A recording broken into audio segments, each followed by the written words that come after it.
മതത്തിന്റെയും ജാതിയുടെയും കള്ളുകളിലേക്ക് കേരളത്തിലെ ജനത പോലും ഒതുങ്ങാൻ പാടില്ല എന്ന നിശ്ചയദാർഢ്യത്തോടെയാണ് മനുഷ്യർക്കൊപ്പം എന്നുള്ള ഈ മുദ്രാവാക്യം മുഴക്കിക്കൊണ്ട് ഇന്ത്യയുടെ ഗ്രാൻഡ് മുഫ്തിയായ ഉസ്താദ് ഈ കേരള പര്യടനം.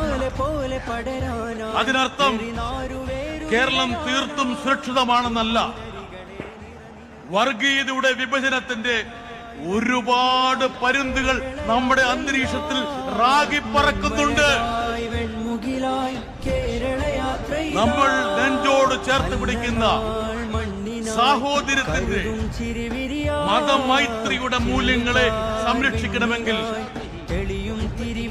ഉസ്താദിനെ പോലുള്ള ആൾക്കാർ മുമ്പോട്ട് വെക്കുന്ന മുദ്രാവാക്യങ്ങൾക്ക് പതാക ഏന്താൻ ഇനിയും 10,000 ഈ സംസ്ഥാനത്ത് വേണമെന്നുള്ളത് നിങ്ങളെ ഞാൻ ഓർമ്മിപ്പിക്കുകയാണ്.